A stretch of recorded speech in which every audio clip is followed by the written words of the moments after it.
Okay, let's go back. So the requirements of the assignment will be like the following three items. The first thing is that we have to use C Sharp as the programming language, and we have to use Unity 3D as the game framework. Okay, so I think throughout the whole courses, we're using all the time these two tools. One is C Sharp, the second is Unity 3D. So that shouldn't be a problem for anybody. All right, so the next item will be the develop the game must include a 2D or 3D game theme.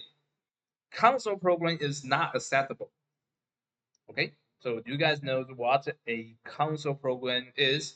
A console program means a black background with white character in foreground. That kind of program is called a console program. For this course, console program is not our target because we're targeting at either 2D or 3D game design. So please don't just make a console program. What we need is a 2D or a 3D game. Okay. And the third item is that the primary focus of the grading is on functionality. So do not spend too much time on the quality of the aesthetic. We're not looking for a beautiful come out. We're looking for functional, workable come out. Okay, but if you spend a lot of time to make the overall quality to be good to great, then you probably receive an additional 1 to 5 points as bonus. Okay, only maximum is 5 points for the quality. All right, so please be focused at the functionality of your results. All right, that's it. That's the requirement. And submission guideline will be the following. This time, you need to provide two different files. Actually, you have to provide your game as a folder, and the exe file should be included in the folder. And probably you already know how to export a Unity 3D game as a window application.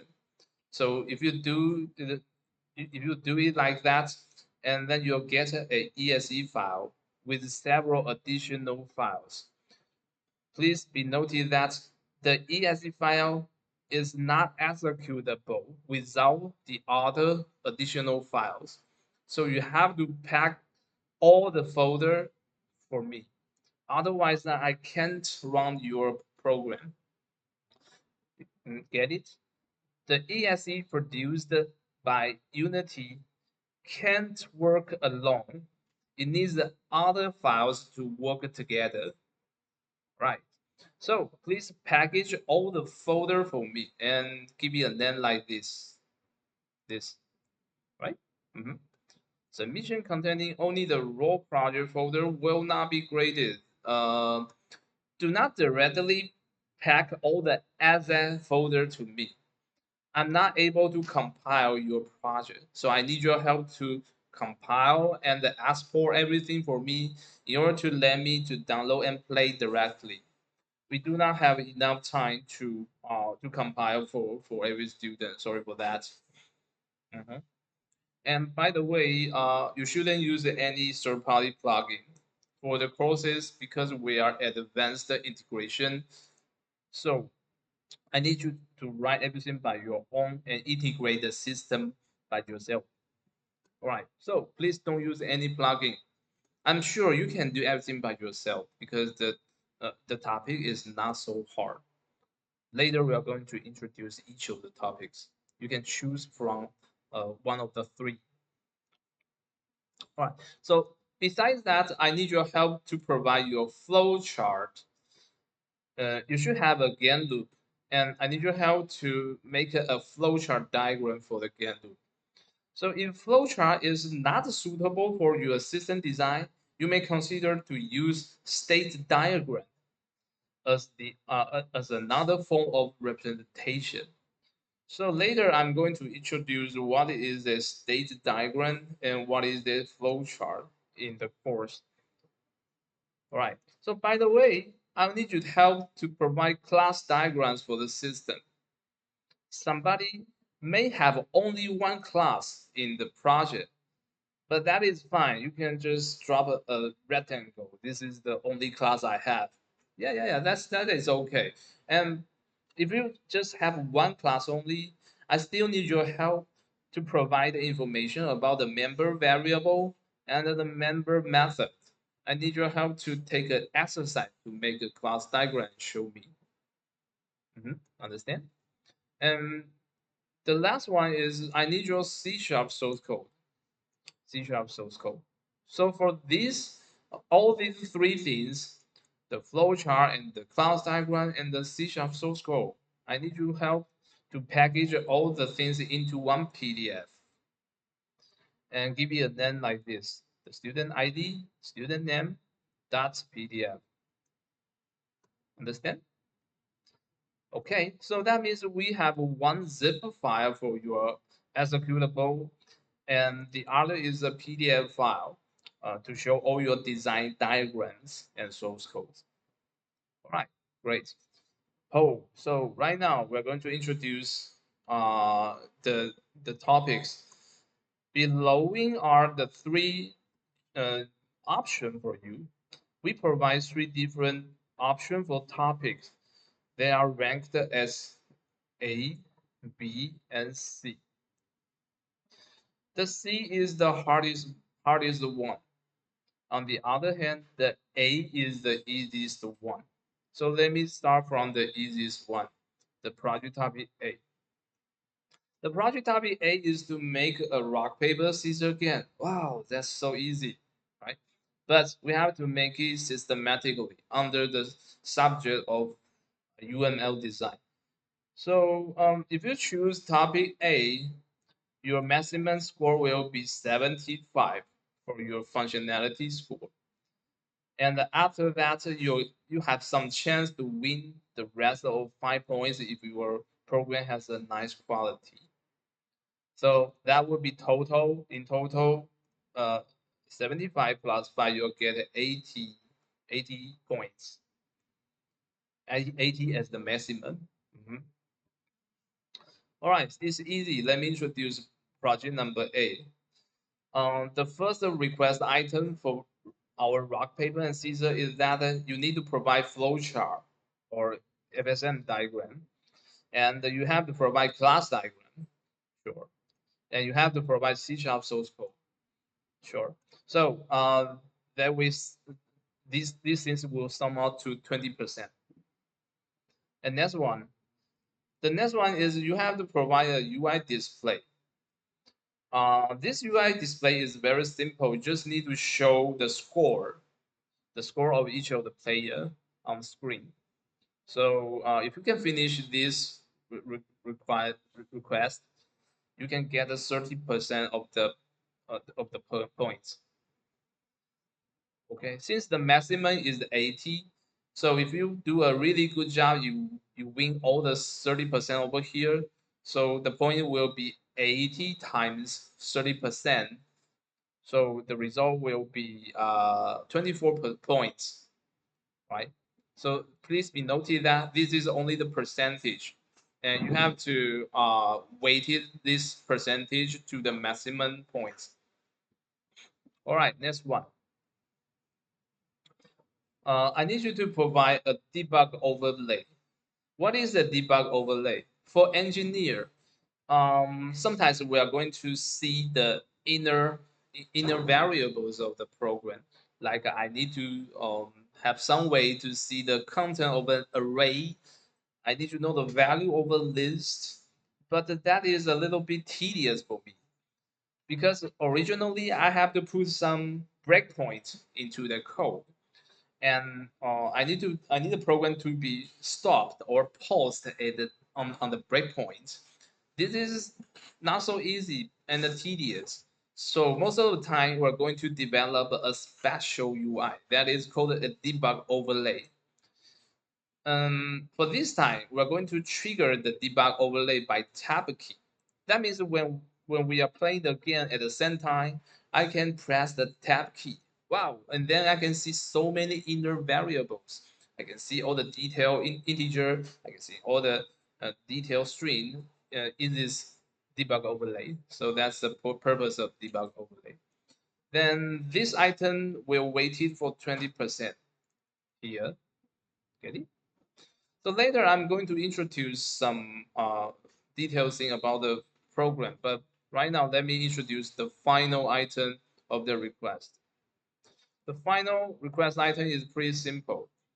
I need again to function properly, to function correctly. So this is the only thing I can ask everybody to do. So for this item, it waits for 30%.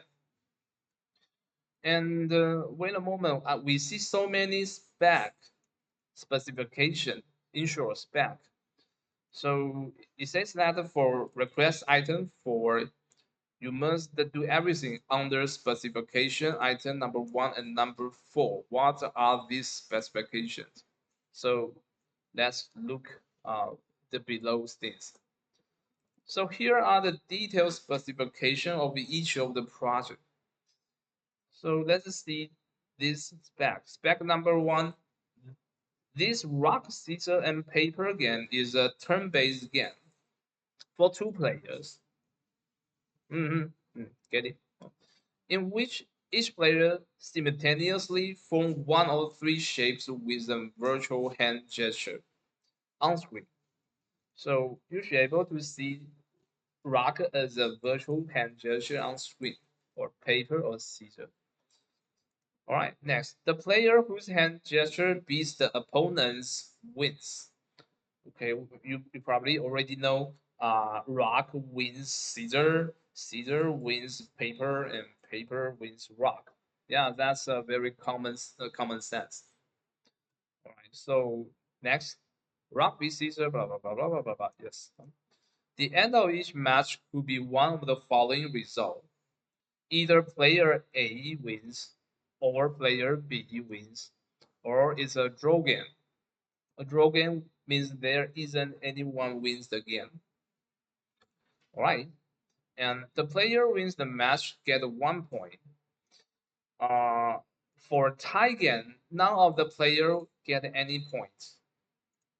All right, so probably when we start again, somebody will get an overall point of 10 points, but on the other hand, his opponent only get 5 points. There isn't any limit to stop both of the players to play the game. They can play infinitively. They can play to the end of the earth. Okay, right? So simple. And then, um, next time we're going to introduce the FSM, finite state machine. For the state of the game loop, we should include at least the following states: welcome state, player A state, player B state, and finish state. So at least I need you help to implement 4 states for your game loop. So Mr. Fu, what is game state? Hmm, hold on. We are going to introduce what is a state in chapter number 5. All right. So next one is the data structure should be like the below table. Actually, this is pretty simple. The data structure for this game only contains the score of each of the player. So here we see we need a variable. This is a variable. The name of the variable is score, and it is an array. And actually, it's an integer array with the size of 2.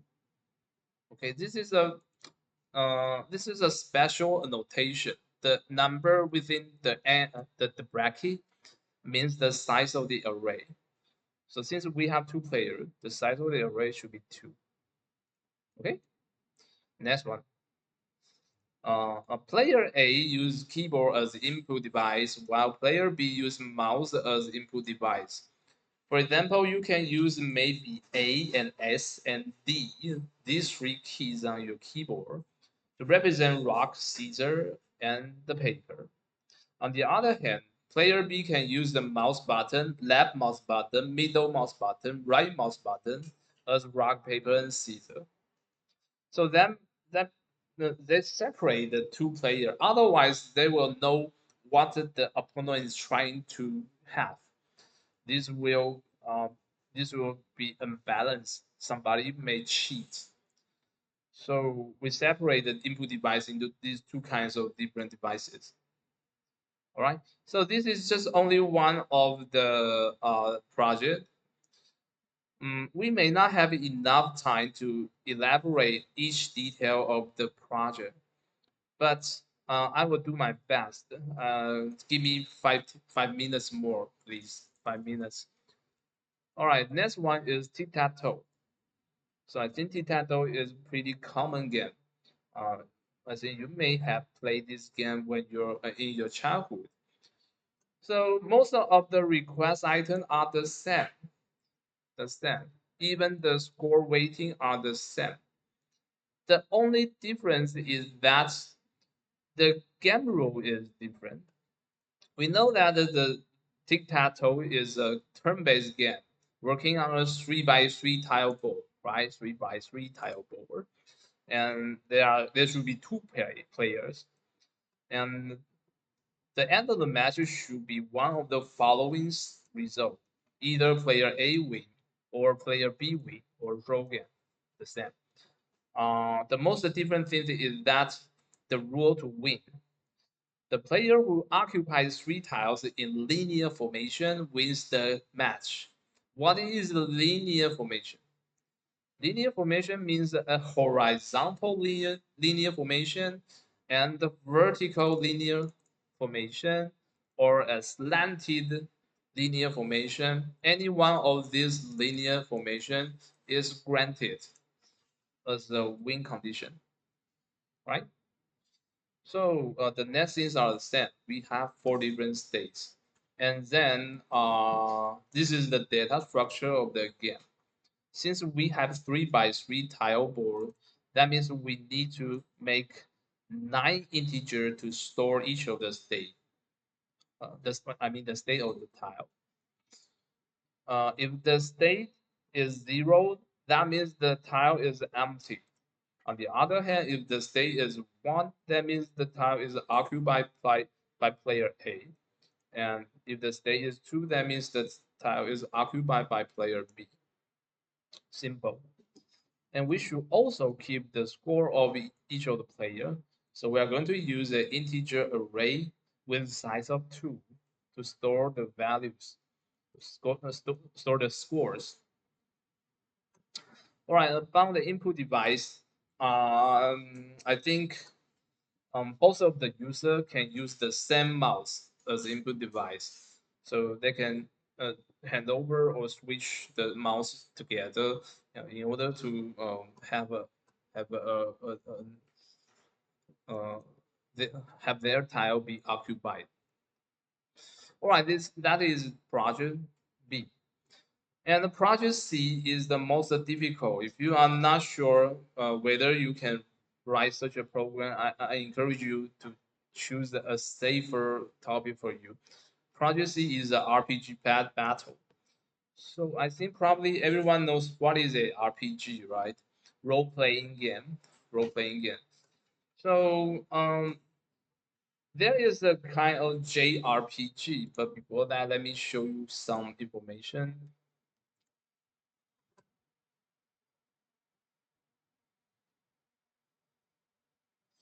Uh,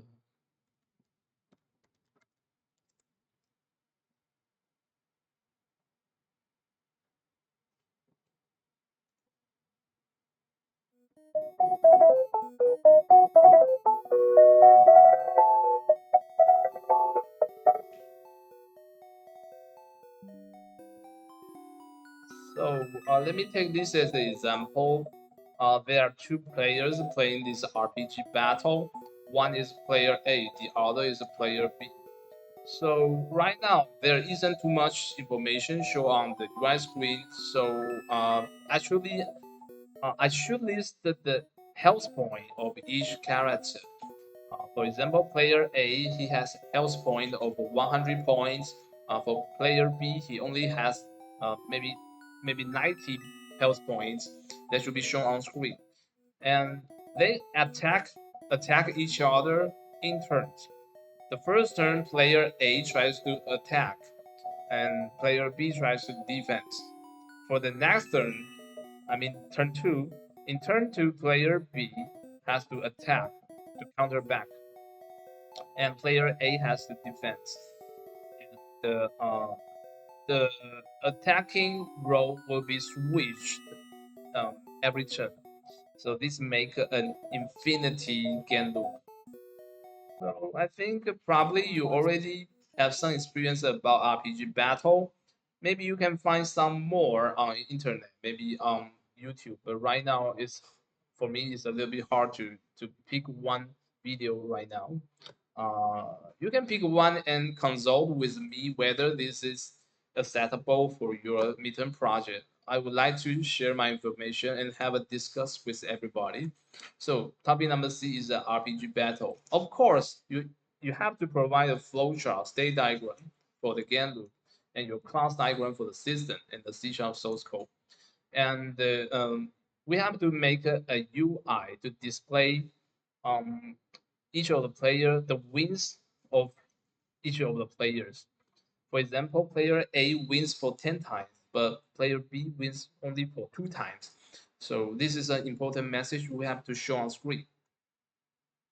And we have to make a debug overlay too. Yeah, for sure.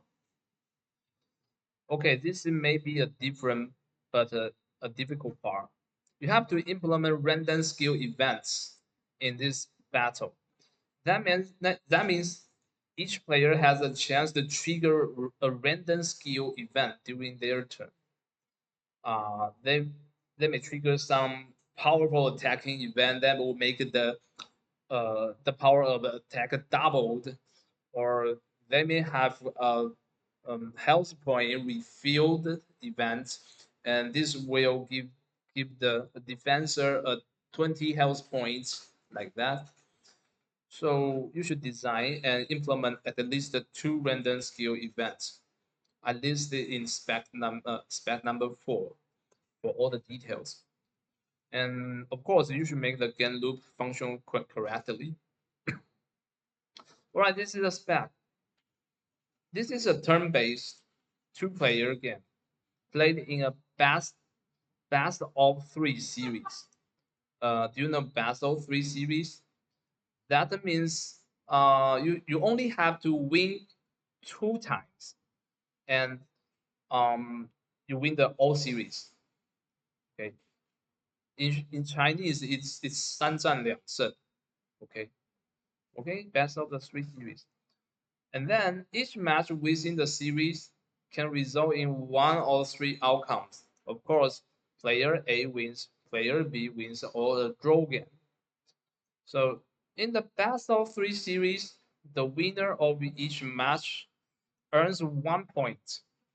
If you win one match, you get 1 point.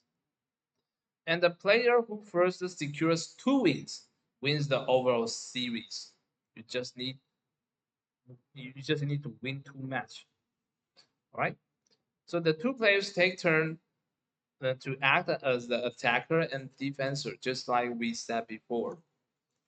So during each of the turn, the attacker strikes the defender, and this will reduce the defender's health point. Sure. And when a player's HP reaches 0, that player is defeated. That player is dead. And the surviving player wins the match and earns 1 point. Okay?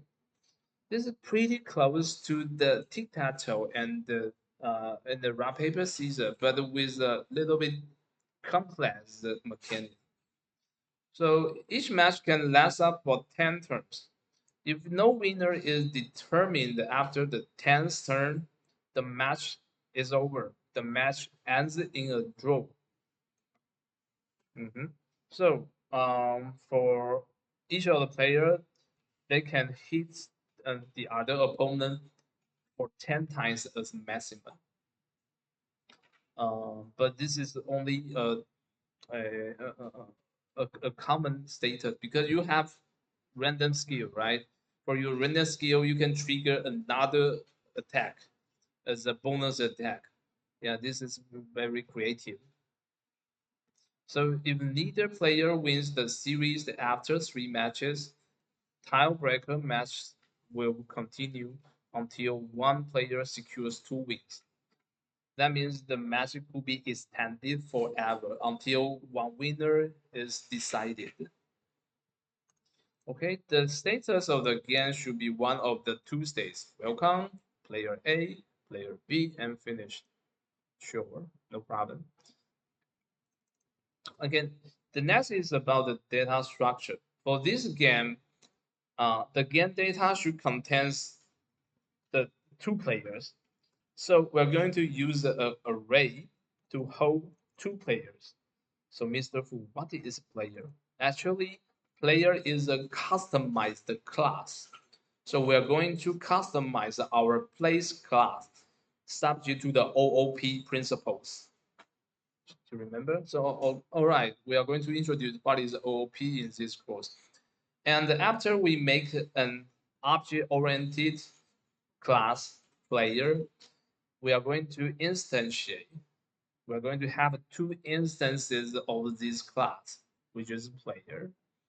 And we're going to save the reference into an array. So this is the array. So what is a player class? All right, let me introduce. For the player class, we should have two member variables. The first member variable is the HP. The second member variable is attack, in short, ATK. And each of the two is belongs to integer type. Integer type. So for health point, this variable stores the current health point of the player, and for the ATK, this value stores the attacking power of the player. So if the ATK is higher, then that means the damage caused by this player is higher. Next, each player has the chance to trigger a random skill event during their turn. For example, you'll be like, if some event can trigger the ATK to boost, okay, that will bring the opponent into a very dangerous situation because if I hit the opponent, the damage will be extremely large comparing to other common turns. Or you can design a HP refill event. That means if some player trigger the refill event, he or she will get some bonus of the HP, and it will have some recovery. So these skill configurations should be loaded from an external file. This is the most difficult part. You should load the settings and configuration of your skills from a CSV file or similar file or a JSON file. All right. So I think we should have noticed about how to open an external file last week, right? Oh, that would be a great start. And the last one, both player A and player B should use keyboard as their input devices. That means the two players may share the same keyboard. One is using WASD, the other is using maybe up, down, left, right arrow key, and that can start again, right? Or you didn't need any key because this is the RPG battle could be a automatic game. So when the match start, it's just the battle together, and there is any chance for any player uh, to send any event to the game. Everything is determined by chances, by the possibility settings. That is a common design for an RPG battle. All right, interesting, right? So, any question or any problem? All right, if you have any question, you can reach me, and I would like to have all kinds of discussion with everybody. Yes, please.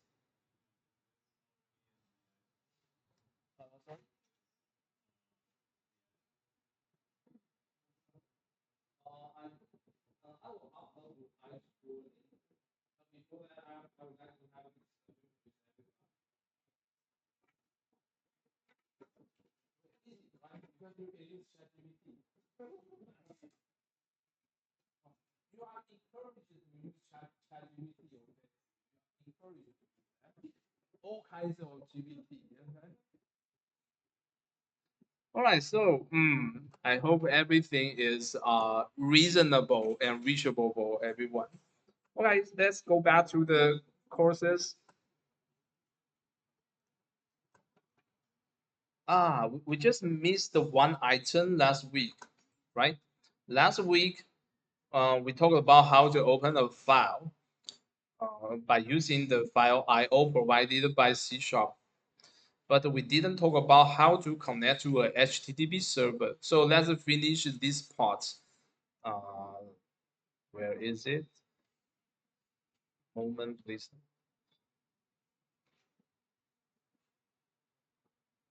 Okay, I think it's on page number 39.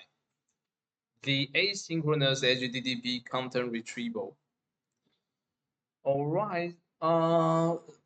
Right now, it's very popular to use RESTful APIs. A RESTful API is a special format of the protocol, which will make your HTTP call in a very beautiful format and under a very reasonable regulation. But we are not going to spend any time to explain what is a RESTful API. If you are interested, you are encouraged to find related resources on internet. What is REST APIs or RESTful, RESTFUL, RESTful API.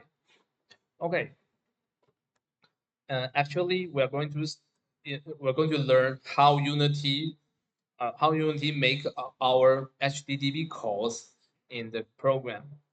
It will be like this. If you search Unity 3D and HTTP on Google, probably you will find an example written like this one. We have to trigger the web request within a coroutine. Or do you remember what is a coroutine? Yes, I'm sure you remember that. The coroutine is a simulated multitasking solution provided by Unity. Every time when we need to trigger a coroutine, we're going to call this API. We're going to call start coroutine, right? And about the method, about the coroutine method, it should be defined like this way. A coroutine method should always return I enumerator. And within the method body, you have to use yield return, not return. Yes? Mhm. So in this example, we make a custom, coroutine, and the name is get request. It, it will get one argument from the main code, the client code, the main code over here. And the main code will send the target URI as the only argument. So in this example, we are trying to connect to www.example.com. I never know there is such a website. Let's try www.example.com. Is it alive? Yeah, it is a live domain. Example domain. Oh, thank you, thank you. Okay, let's go back. So we are trying to send some HTTP request to this domain, example.com. And then we're going to use a Unity coroutine, the Unity web request. And this is a resource. So we are going to encapsulate the request of this Unity resource within using. And that means throughout the curly braces, the resource will be kept alive. But when we exit the curly braces, this resource should be released, should be recycled. But it's not guaranteed that the recycle is always happen immediately. Okay, we just have to make sure we have the request within the body over here. Great. And sooner or later, we are going to use a yield return over here. So by calling the send web request API, your Unity will start to connect to the example.com, this here. And the program will be waiting at here until the request is finished. And after the request is finished, we can read the result. And if you have some study about HTTP result, probably there are 4 different kinds of connection result. The connection result number 1 is connection error. This is case number 1. That means you have some hardware or network error that blocks you to connect to the example.com. So you get an error. And this type of error is called connection error. And the second type of result is data processing error. That means, yes, you connected successfully to the server, but the server refused to provide any data, or the server is encountering some data processing error. So for this kind of error, you'll get a message data processing error. And the third type of error is protocol error. A protocol error, mm, the typical protocol error is that the server is HTTPS, but you connect the server with HTTP. Do you remember HTTPS? HTTPS is a secured version of HTTP. So if a server runs under a secured version, but you are trying to connect with an ordinary version protocol, it will cause an error, protocol error over here. Okay, the last condition is success. That means you will get the full body of the example.com. So here we can read the page content by reading the download handler dot text. This is a string. So you can get a string.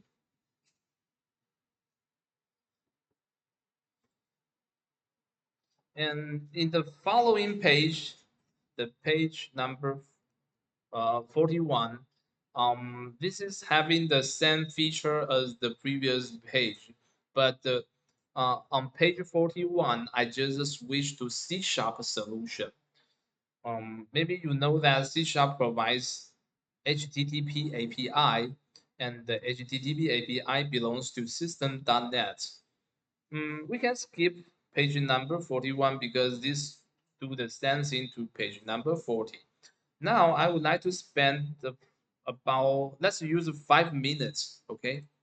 Let's spend 5 minutes to finish the code on page number 40.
So I didn't mention about when is the deadline of the midterm project, right?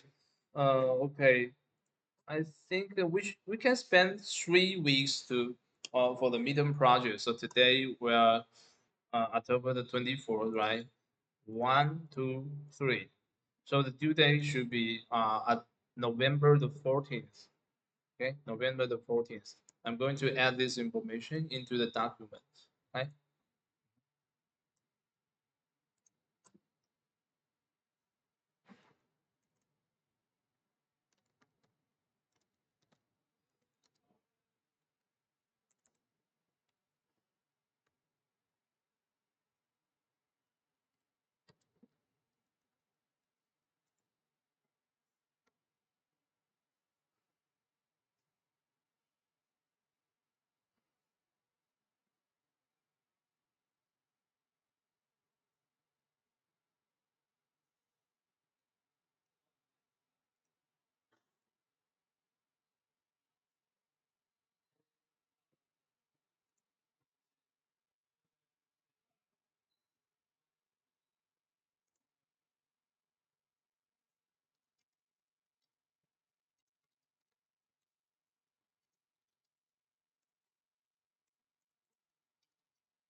Okay, now I think we can have a 10 minutes coffee break, right? So let's get back 10 minutes later.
我最近是有做一件事，我最近有把那个 case 打开贴标签，我贴在那个塔上面，怎么会挂掉？他是不是把你这颗当开机点去看？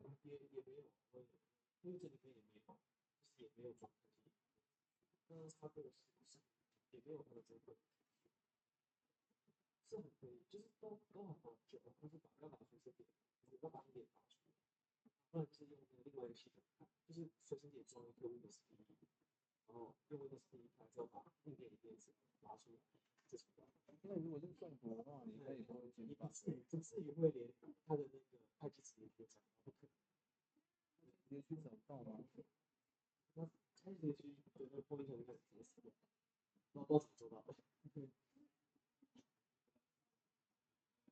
你刚坐下来的时候，它还可以开，然后用到一半不行。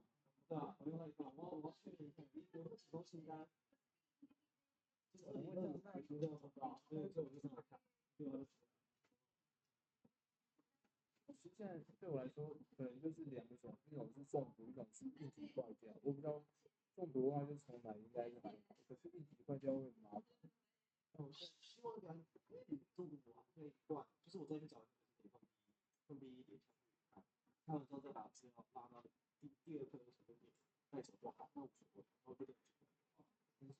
要什么工具吗？我那个下礼拜说都会开始打，就是要去找那个。可是现在 empowering 跟那些的兴趣还好都在云端上，数据在云端上，可是城市在里面，这就很尴尬，因为比较常用。城市在里面，城市没有备份吗？城市有啊，备份。那你都还好，没关系啊。那还好，有就行。你先云端先 secure 一下，有可能是对面病毒攻击啊，不排除，因为他真的从学校去的。但你就看起来，他应该不会从网络给你弄到开机时区都不见。我可以这呢？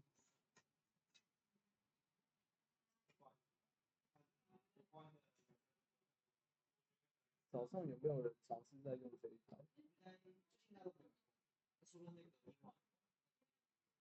因为有人硬要把它重开，也不至于开机时区不见。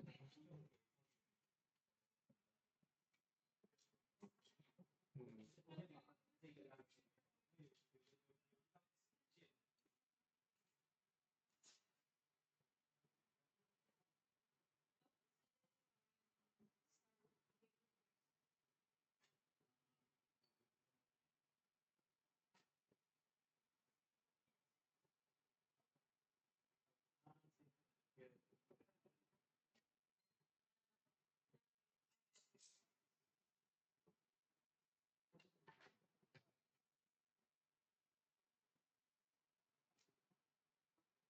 你现在是再多开几次吗？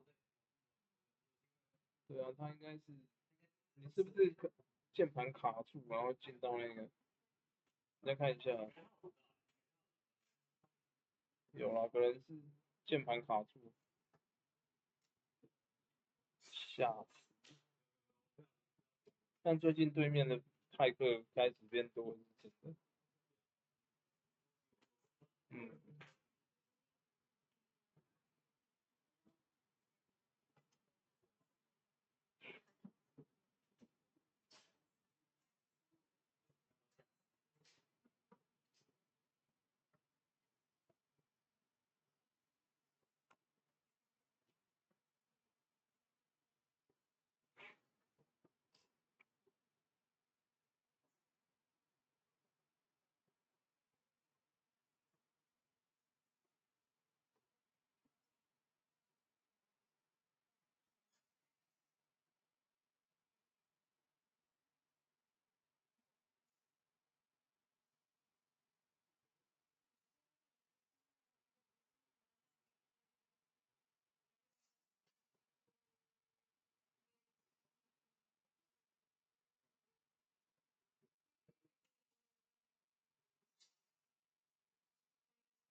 哦，太好了，太好了。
Okay, welcome back. So let's move on to chapter number 4, right? Oh, for this course, we have too much vacation and unexpected holiday, you know. So I heard that a new typhoon is coming, maybe tomorrow. So this semester we have a shortened and compressed learning curve. Oh, oh, okay, sorry, everybody, wait for me for a second. So we are going to have a stamp over here.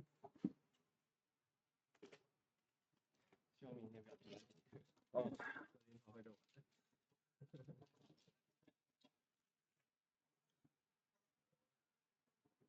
这个主管主持人，然后还有这两个，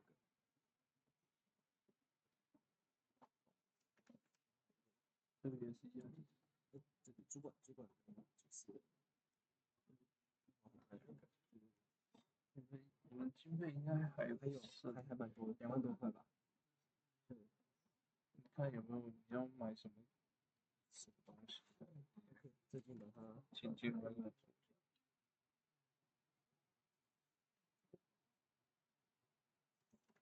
有。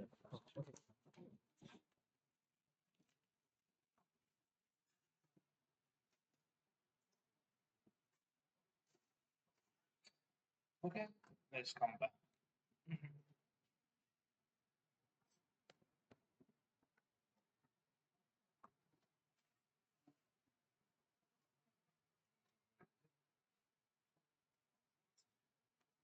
Okay, so in chapter number 4, we are going to review for everything about OOP and the UML class diagram. So the most important thing in this course, in this lesson, is UML class diagram.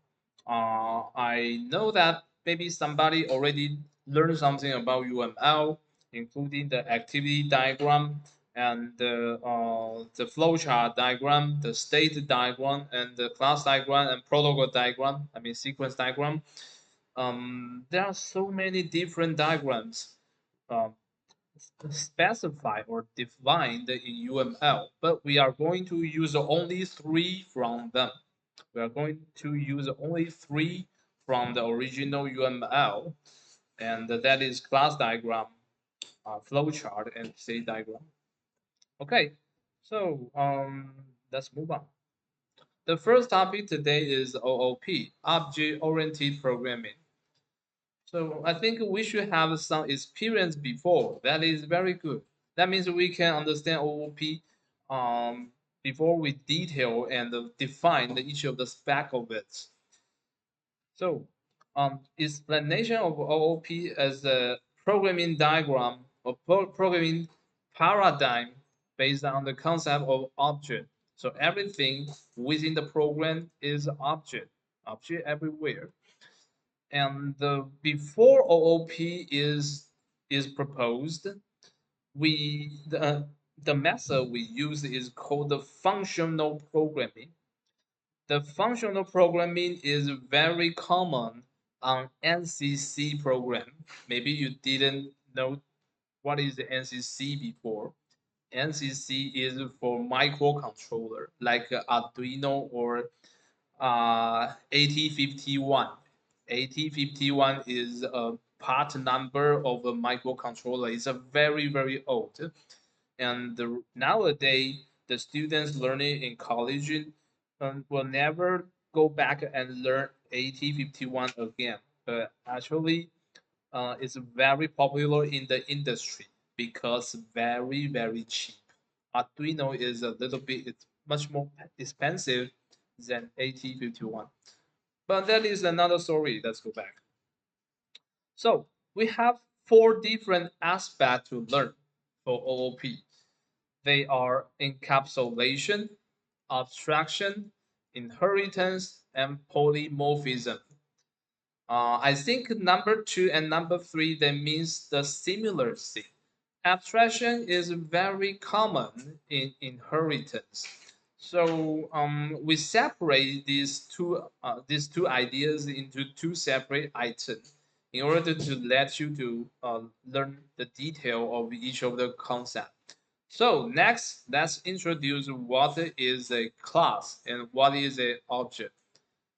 A class is like a blueprint here. A class is like a blueprint.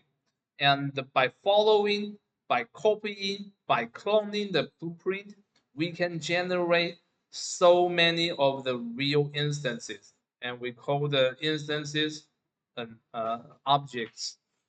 So the class is over here. Sorry, here.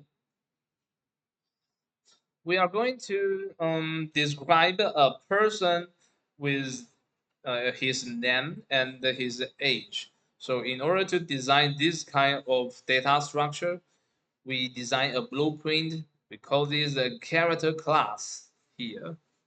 For each of the character, they have a member variable, which is a string, and the name of the string is name with the N in capital. Oh, actually, this is a property, member property. It is get set. So you can see the get set over here. That means the variable here actually is a property, not the field. Okay. Did we talk about the getter and setter before? Yes. Right. Okay. Thank you. Thank you. The second member property is the age. So for this property, it should be able to describe what is the age of this character. And next, we see a member method called the greet. Whenever we trigger the greet method on a person, on a character, the character will say, hello, my name is blah, blah, blah, blah, blah, blah. And it just says its own name.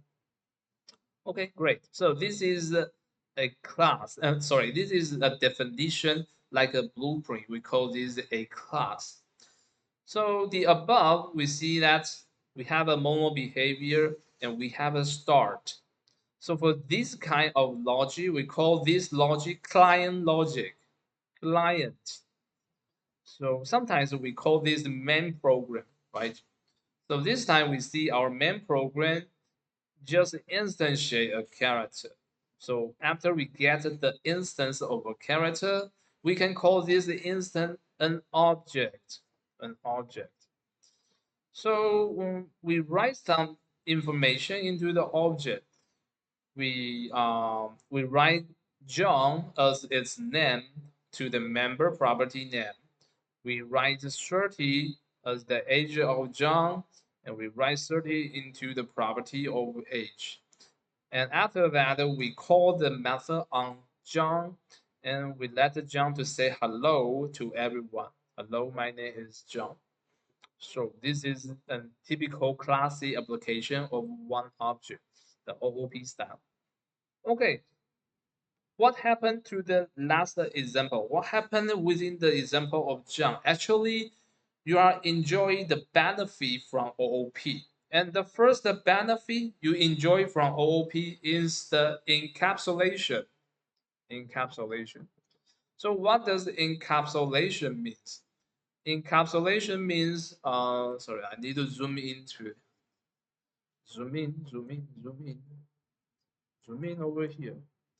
Okay, now we see another example of defining a class. This time the class is called the player. For the player class, we have encapsulated so many property and methods. So that means typically we have two different things to be encapsulated into the class. The first thing is variable, and the variable could be separated into property or field. So now we see the variable is listed over here and here. So you see that for line number 21 and line number 22, we call this kind of property a field. Of course, we can have a public field or we can have a private field. You should already know about that through the past of the learning years. And this one, starting from line number 25 to line number 29, we get a property over here. Then the name of the property is name. And for each of the property, you'll be able to set the getter and the setter within the curly braces within the body. Although we seldom use property because Unity, to write a Unity program, most of the time we just use a field. Sometimes you still want to use a property. Sometimes. All right, next. So the next part we can see something is encapsulated again. This time we encapsulate a method into the class.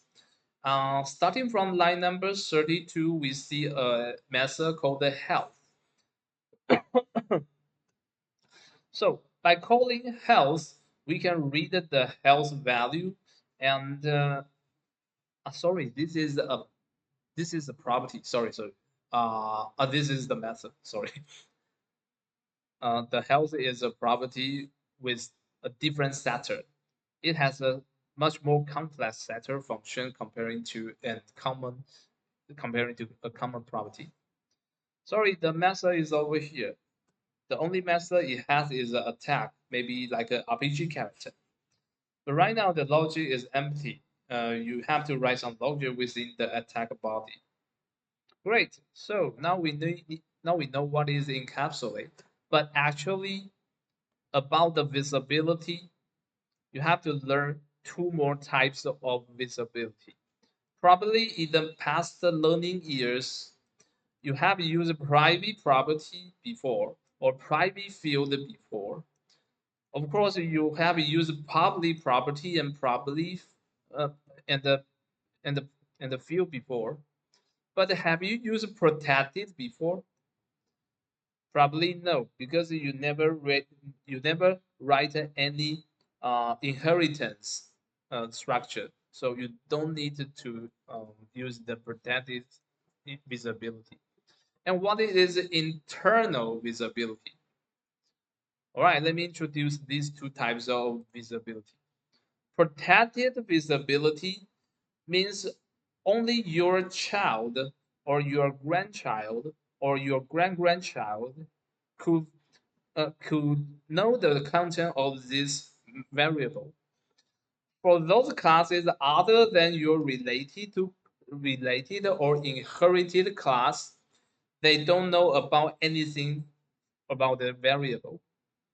So, um, later we are going to see inheritance.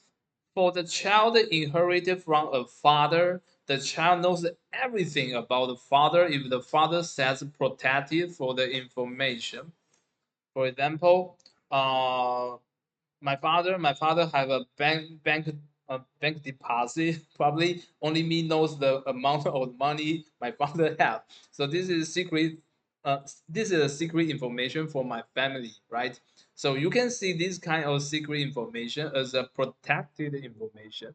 Only the family members, only your child, your grandchild, your father, your grandfather knows about the information. Protected.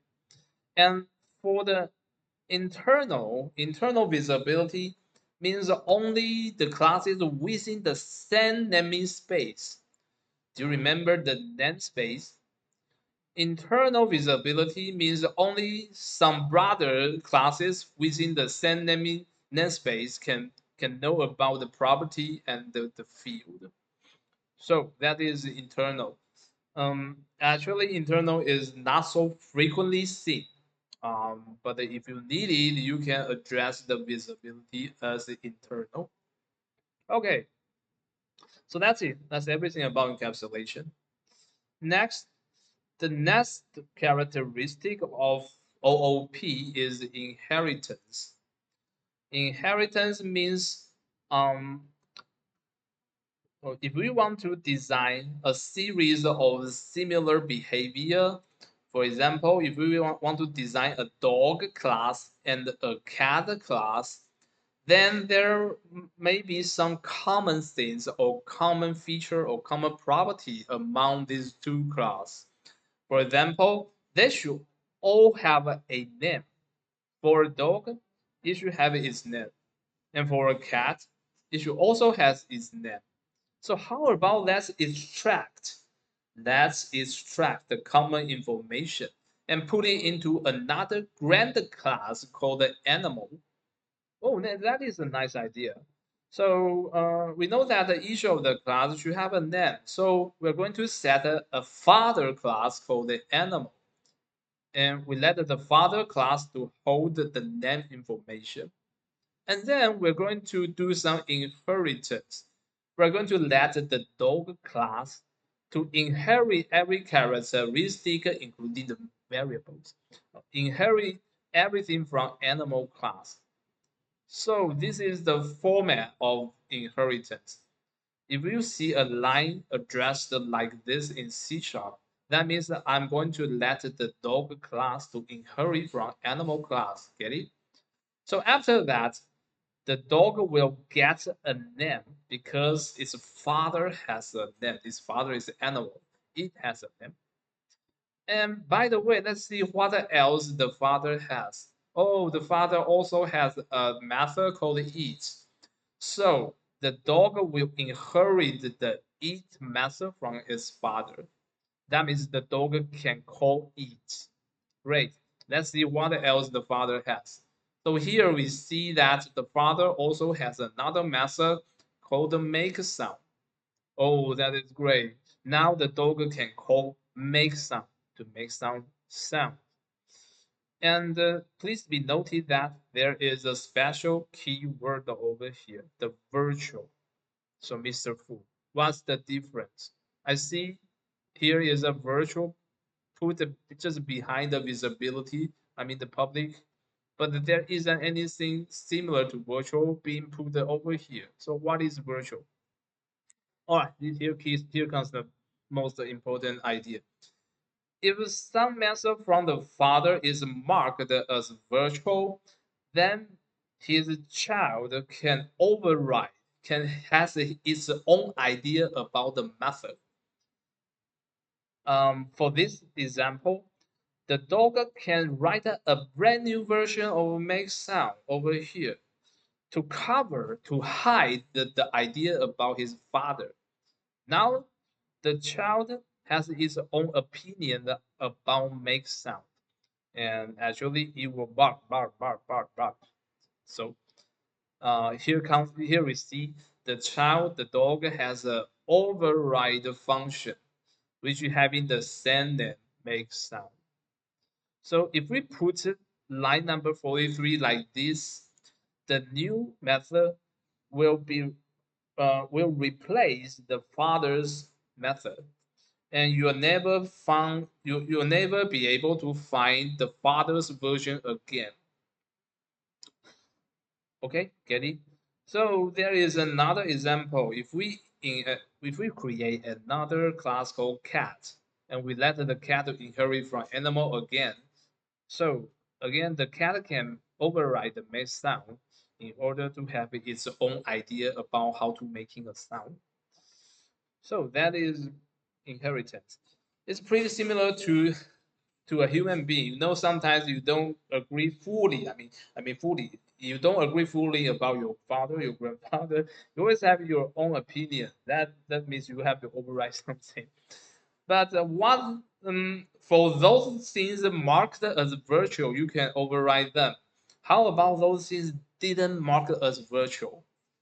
All right, you still can override them, but the compiler will send you some warning message saying that something is override without marking as virtual.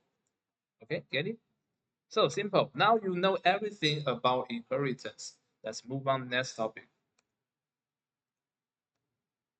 Let's see. Okay. All right, so next topic is about abstraction.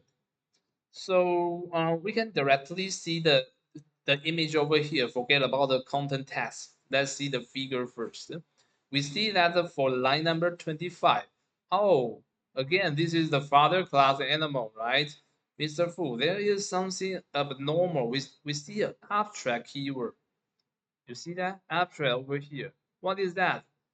Oh, and this time the make sound is also marked as abstract. And the weirdest thing is that the make sound doesn't contain any body. See? Typically, when you're declaring a method, it should have some curly braces in pair, but this time, line number 28, there isn't any curly braces and method body. Oh, I know this is a fault program. This code it will give rise to some an error or a warning over here. No, this is correct. This is everything 100% correct. Let me introduce the idea about abstract. Sometimes when you design your class structure like this, I have a question. I have a question for everyone. Can I instantiate an animal? Can I instantiate an animal from animal class? For the last example, yes, I can instantiate an animal, but is that meaningful to you? Actually, this is not meaningful. You just instantiate something that is an abstract concept, right? A dog is a real concrete class. We call it concrete class. Is a solid thing that should be exist in the simulated world. A dog. And a cat is a real thing. It's a real concept. It should be instantiatable in the emulated world. But what is an animal? An animal is just an idea about abstract idea. This shouldn't be instantiated. So here comes the answer. Whenever you mark a class as abstract, that class is not able to be instantiated because it is an abstract idea. So no matter how it deal with the math over here, since this is an object class, and I can declare an abstract method, which having which have no idea about the body, there isn't any logic within the body because it is an abstract method. I just like my son, I just like my grandson to implement the body method. But right now I'm the abstract father. I don't care about the implementation. So get it? This is the idea about abstract method. It's valid to having nothing as body, method body over here. But since you are the father, you can still command the children. You can still write some solid body for some solid method over here, like this one. Here again, we see this is a definition of a sleep method, and it has some real body over here. But this method isn't marked as an abstract. So this is a real method over here. All right, so this is the idea of abstract. Okay, next. Actually, if you learn something from an 18 weeks OOP class, I think some of you guys have learned a full course from other department, and you learned something about OOP before, and at that time, you should know something about interface. An interface is pretty close to object class, but I personally like to use the abstract class in Unity. Sorry. The only and the key idea is because an abstract class could be shown in Unity editor, while the interface can't. So that's the very important benefit for me. So most of the time I write abstract class. So this is my personal habit I can introduce to you. And this is the last behavior of OOP. It's called polymorphism. There are two kinds of polymorphism. One is static polymorphism and the other is dynamic polymorphism. What is static polymorphism? Let me introduce. Okay, here comes the static polymorphism. Okay, what is I need to zoom in. Now I'm planning to design a class called a mass operation. So I'm going to define add, subtract, multiply, and divide. And sometimes Some days later, if somebody want to perform that special operation about math, he or she can add the square roots, exponential power, or something like that, integration, or some matrix manipulation like that into this class. But temporarily, it just has an addition, an add method in it. All right, but Mr. Fu, I see some error. Line number 23, you define an add. Line number 28, you define add again with different signature and with different return type. So you define one name for twice, you have some error. Mr. Fu, you made some error. No, I didn't make any error. This is valid. Please be noted that this is valid. You can use the same name for different method, but the only requirement is that the signature should be different. If the two same name methods have different signature, the compiler will do the magic for you. When you compile the C# codes, these two names will be separated into two different names. That this is compiler magic. So we call this kind of a method a polymorphism method. This is polymorphism characteristic of OOP. Yes, you can give it the member method with the same name, but do remember the signature need to be different. Get it? So this is the static polymorphism. If you need to know more information about that, you can read the word, you can read the paragraph over here. All right, the second type of polymorphism will be like this. This type of polymorphism is dynamic polymorphism. Let's see the example on right hand side. Okay, now we go back to the animal example again. Animal is the father, the dog and the cat is the children class. They all have the same name of a member method, which is called speak.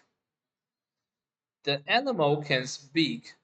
When somebody is calling the speak from an animal class, you will get a log message showing that animal speaks. And the dog inherited the speak, but it overrided the speak method. Whenever you call speak on a dog instance, you'll get a log message showing dog barks. So next, the cat also inherit from animal. It override the speak again. Whenever you call the speaker on a cat instance, it shows cat meows. So this kind of inheritance makes the three method having the same name. All right, actually we call this runtime polymorphism. The method overriding. Method overriding. You just learned overriding in the last page, right? Yeah, overriding is polymorphism. So, to summarize the page over here, we have two types of polymorphism. And whenever polymorphism happens, you'll find different methods having the same name. Case number one is within the same class, you have a same name for two different methods, and this is static polymorphism. Do remember the signature should be different. And for the second type of polymorphism, you found the same name of method in different inheritance classes. For this type of inheritance, this is dynamic polymorphism, and the signature should be the same. The signature should be the same. So for this, the signature should be different. For this, the signature should be the same. Different, right? Okay, great. I think that this won't be difficult for you. Next. All right, so I think we can pause at here and let's um I think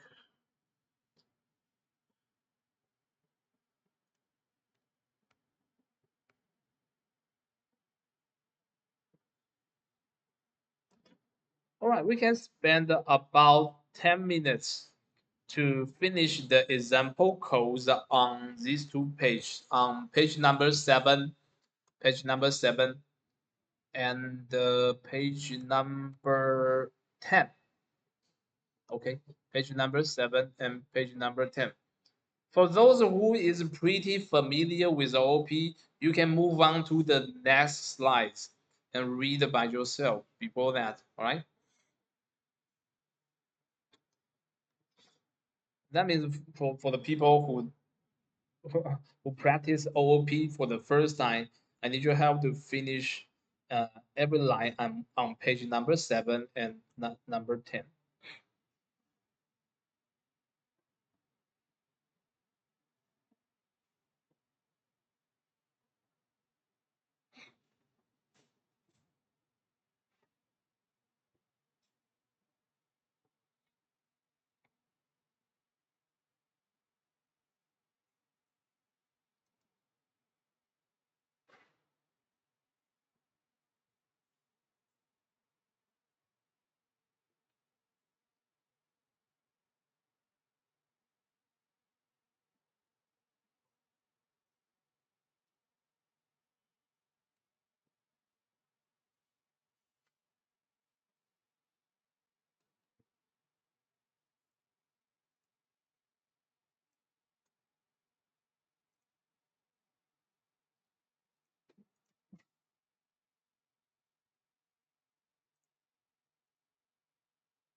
Okay, I see so many students are still busy in finishing the code. We can extend extend the exercise to the end of this hour. Okay, so you may take your time to finish all the code since this is the first time you officially write a formal OOP structure.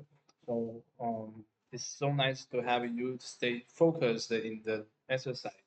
So you can have a time and slow down your pace to finish the exercise. Okay. All right. So that means we're going to let everybody to exercise, and we're going to back to this class on uh, after 3 o'clock. Okay. We go back at 10 past the 3 o'clock, and at that time we're going to talk about something about UML. Right. So let's get back on 10 past the 3 o'clock.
Okay, welcome back.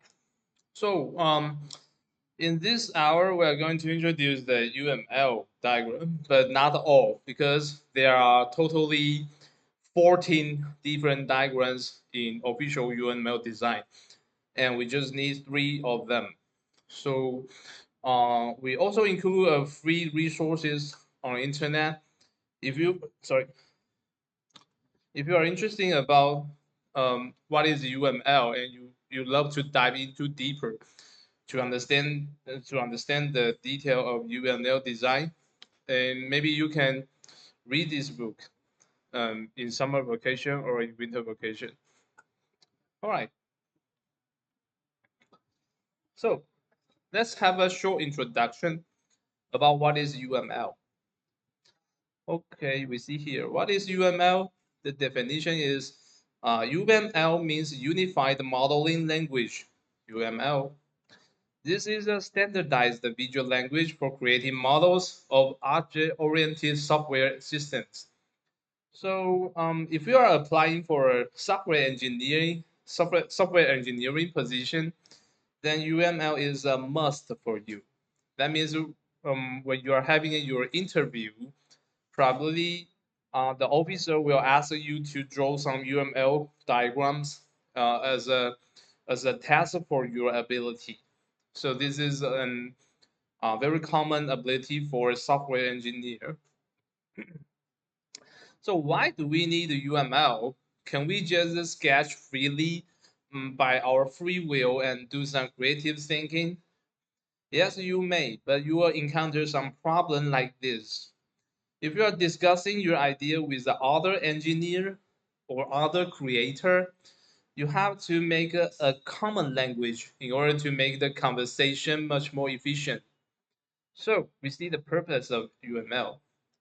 The UML helps in specifying, visualizing, constructing, and documenting the artifacts of a software system. So with the help of UML, your negotiation with other engineer or other creator, other designer will have empower the efficiency compared to freely drawing.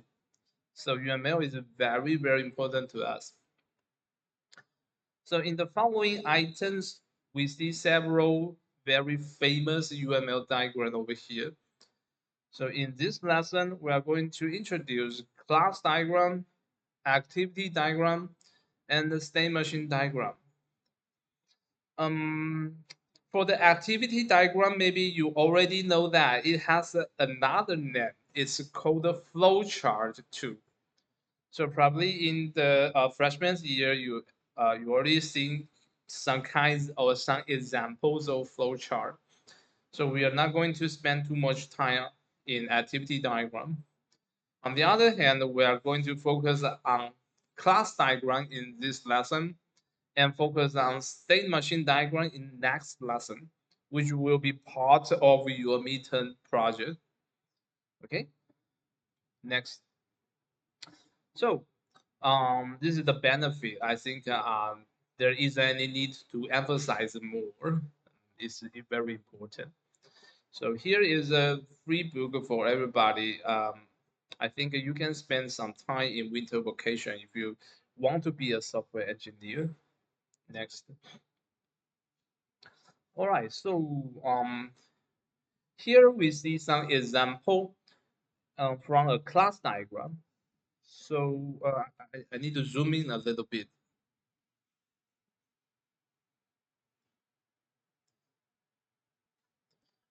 We know that we write so many programs, but what if you are going to negotiate with the other engineer, but you didn't write any code?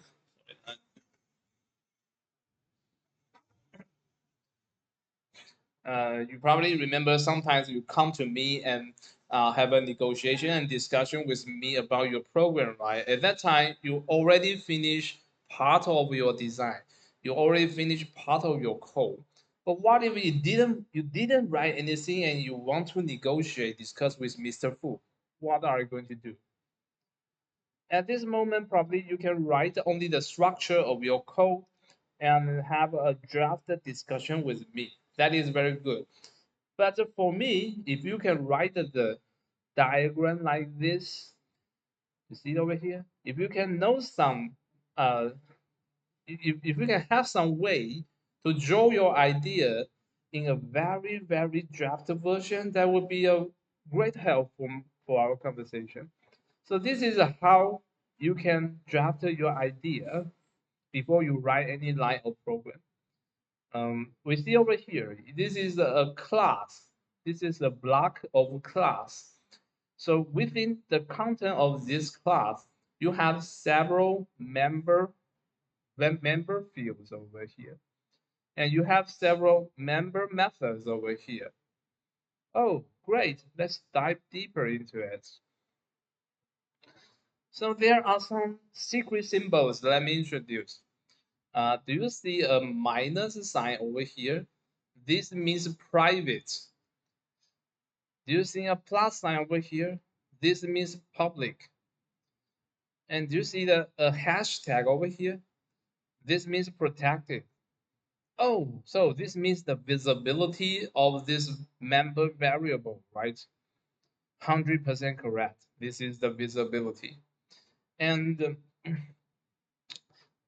by following the visibility, you can address the name of the variable here. For example, I have a age in integer, but the age in integer is a private. So I will write a minus age and integer with the separation comma. This is uh, a semicolon. This is a colon. Colon. Yes. Okay. Is it a semicolon or column? I have always missing the two. This is a column. Yeah. Okay. With a separator column over here. All right. So next line, This line declares a protected variable with a type of character. And this line declares a public variable with a type of bool. So the following paragraph shows the definition of member method. This is a public method, and it has no argument, it has no parameters to pass, and the return type is void. So this pretty good demonstrate how to regulate the signature of a method. So the next line, this is the public method, and the font is written in italic. So this is the virtual method. Okay, so right now we see there is one parameter passed into this method, and the type of the parameter should be integer. Great. And we see over here, the return value of this method is void. So this is clear. All right, so next we see static method with an underscore line. This represents the method is static. And in this line, we see a private declaration. We declare a private method. Great. And for the last line, we declare a protected method. And there is one argument passed in, and the argument should be a type of integer over here. And the result, the return value of the method should be a character. Okay, great. This is the class diagram. The class block in class diagram. All right. So if you write the several classes, and the next step is to address the relationship between these classes. So we have several possible relationship between two of the class. Let's introduce the most common two types of relationship. Sorry, if I say uh, this class is a child of parent, then I'm going to draw the relationship in an arrow style within with a hollow arrowhead over here. We see a triangle arrowhead over here, right? And it's also a hollow style. So if you see this kind of connection, we can say the child is a parent.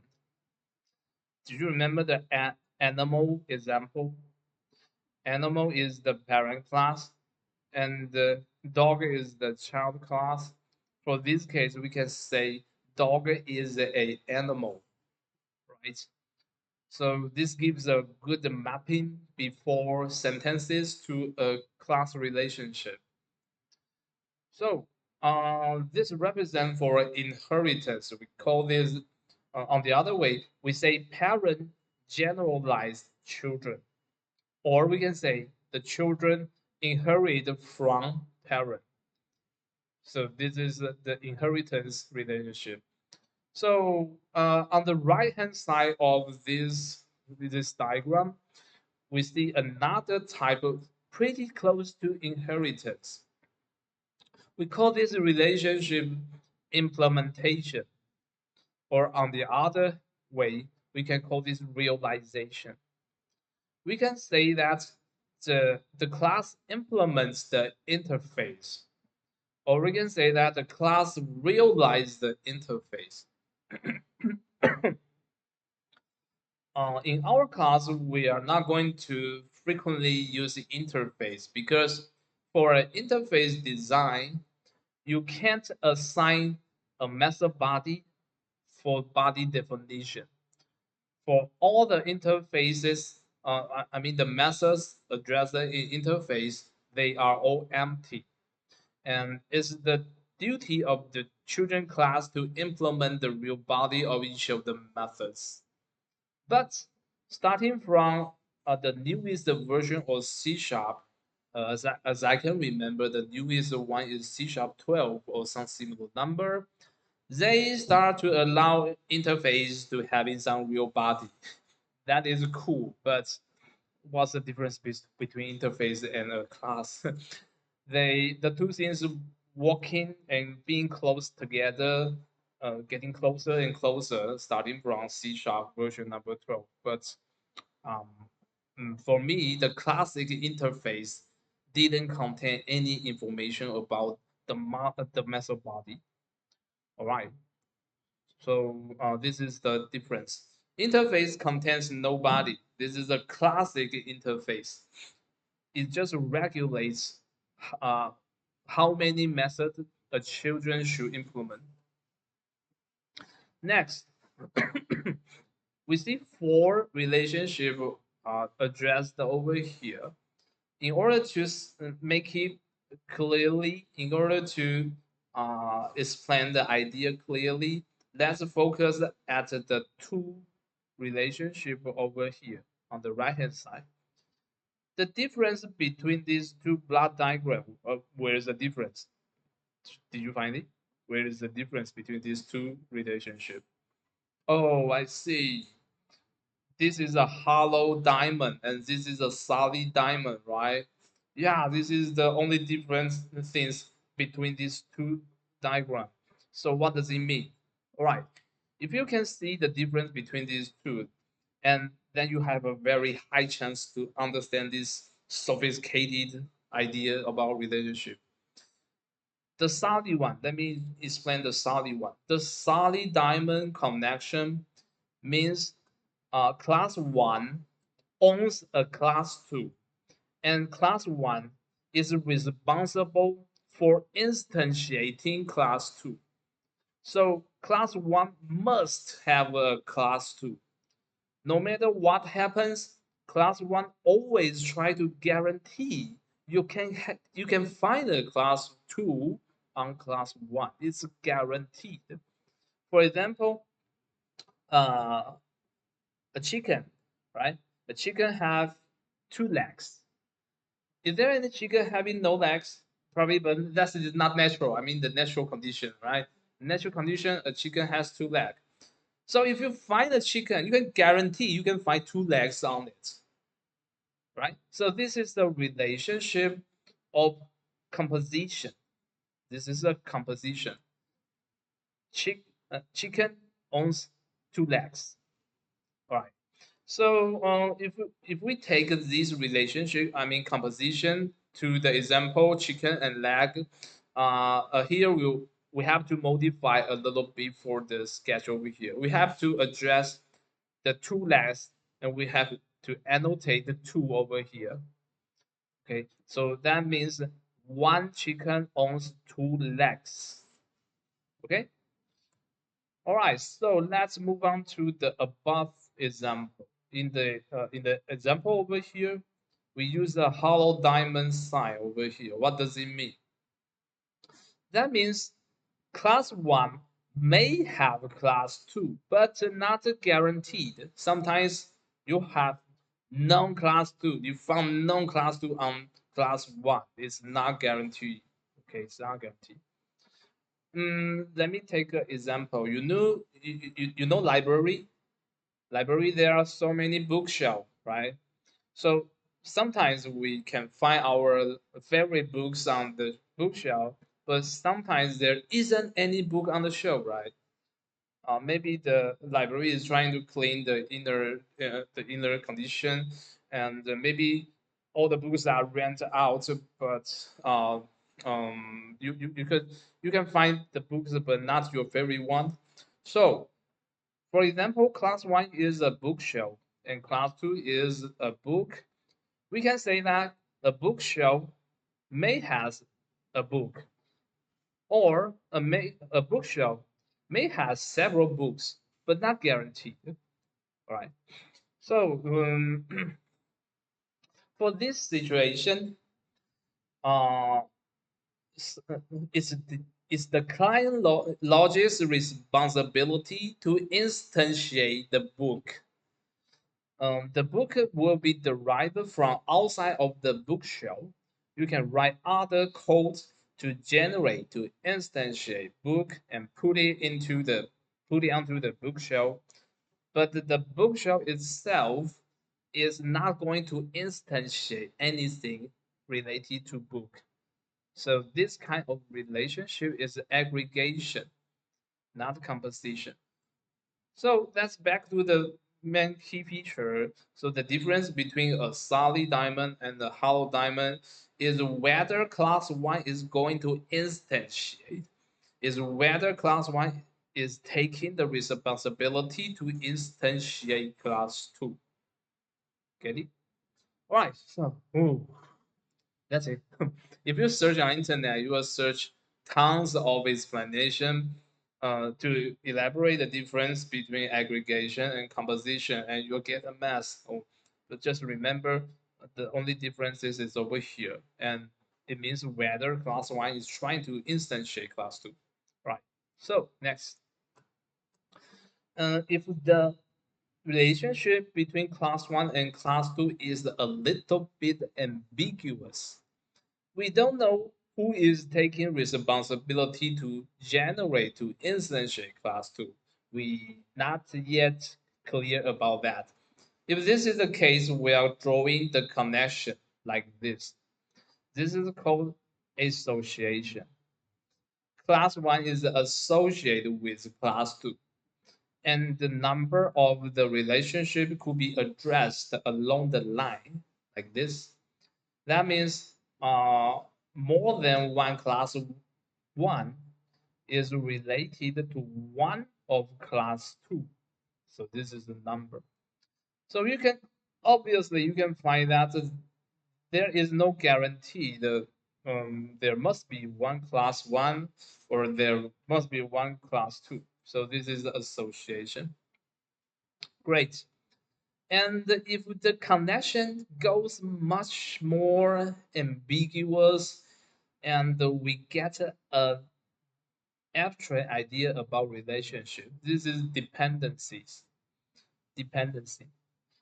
In this example, it says class 1 is dependent to class 2.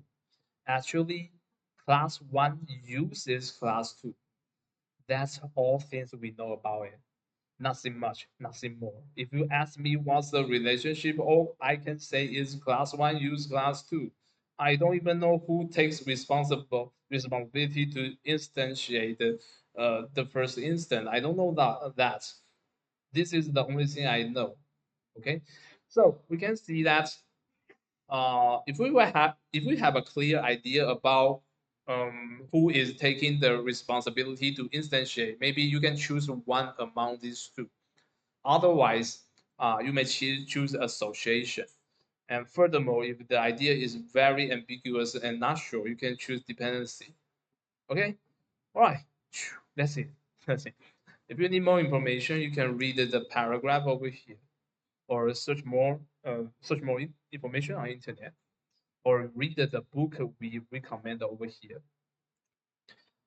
Next, let's take three different examples. If you can fully understand the next three examples, congratulations, you can draw all the sketch in my course. I don't need so many rules. I don't need so many detail about your UML. Your UML is just help you and me and other students, other classmates to discuss the same topic while you're working on the same project, right? Okay, the first example is we are going to design a series of class of pets. So let's take the animal class as the first one. The animal class is an abstract class, so it writes an A over here. Abstract class, just like we implement before. So for any animal, it has a name. For any animal, it can sleep or it can make sound. And we right now we set the make sound method as an abstract method. So that means for the children of the animal, it has to implement a concrete body of this method. All right. Oh, right now we see another new class called dog is trying to inherit from animals. Why? Why, Mr. Fu? Why you know that this is an inheritance? Did you see the arrowhead? Did you see the arrowhead? Yes. So this is a triangle hollow arrowhead. This means that inherit, inherit. The dog is inherit from animal. So the children has all the power. The children has all the ability of its father. The dog has a name. The dog can sleep, and the dog can make sound. But wait. The make sound is now empty. Okay. So it's the duty of the dog to implement the solid body, the concrete body of make sound. And sure, it did. It did over here. For children, it doesn't require to list all the inherited member variable or member vessel unless you override it or unless you just you just cover it. All right.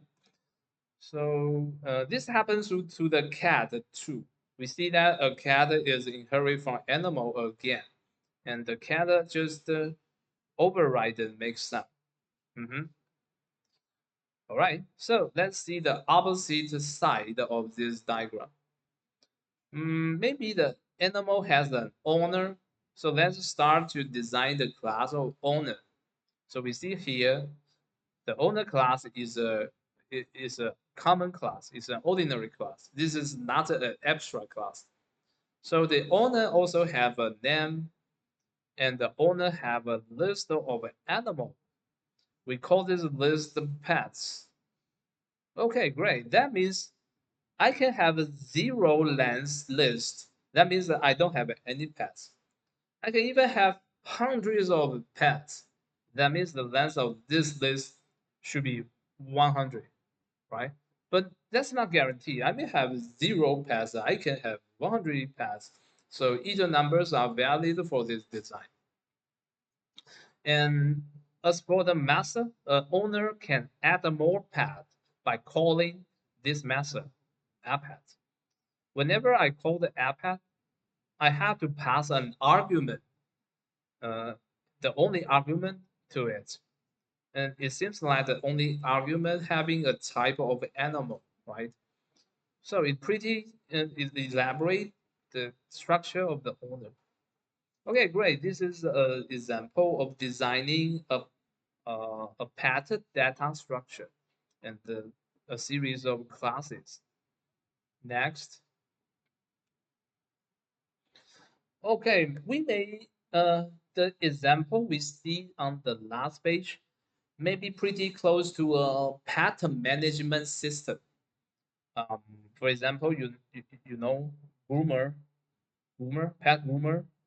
If you are inventing a software system for a groomer's shop, then you have to modeling the data structure, right?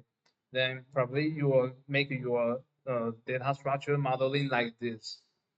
Okay, so this is an example for groomer's shop, beauty shop. Okay, next one. Now you get another project. Now you just win a project chance from a bank. You're going to design a bank customer management system. So the first thing is to design the data structure, just like the first class we had. Do you remember? We spent so much time talking about enumeration, talk about the JSON object, C# object. If you forget, you can go back to lesson one and see everything. So this time you're going to design a structure for your bank management system.